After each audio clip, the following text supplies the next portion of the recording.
আসসালামু আলাইকুম দর্শক, যারা মনে করেছেন শীতকালে পুকুরের জল সবুজ রাখতে চান কিংবা মাছের গ্রোথ বাড়াতে চান, তাহলে এই প্রোডাক্টটি ইউজ করতে পারেন।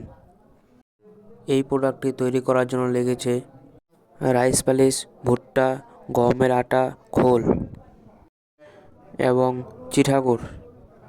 তারপর ড্রামে করে কিংবা ডেকে করে 3 দিন জলে ভিজিয়ে রাখতে হয়।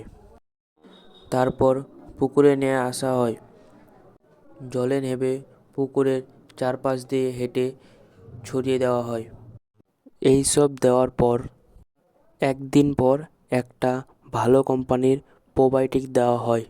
প্রোবায়োটিকের সাথে আরও কিছু জিনিস দেওয়া হয়। জিনিসটি হলো প্রোবায়োটিক, জল এবং চিটাগুড়। এই সব ডেকে ঢালার পর হাত দিয়ে নাড়াচাড়া করার পর 2 থেকে 3 ঘন্টা জলে ভিজিয়ে রাখতে হয়।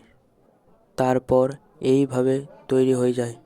তারপর পুকুরে নিয়ে যাওয়া হয়। পুকুরে নিয়ে যাওয়ার পর জলে নেমে পুকুরের চারপাশ দিয়ে হেঁটে ছড়িয়ে দেওয়া হয়। ছড়িয়ে দেওয়ার পর যদি রৌদ্র ভালো হয় তাহলে 2 থেকে 3 দিনের মধ্যে ইনশাল্লাহ পুকুরের জল সবুজ হয়ে যাবে। যদি রৌদ্র খারাপ হয় তাহলে 5 থেকে 6 দিনের মধ্যে পুকুরের জল ইনশাল্লাহ সবুজ হয়ে যাবে। ভিডিওটি যদি ভালো লেগে থাকে লাইক অ্যান্ড সাবস্ক্রাইব করে যাবেন প্লিজ।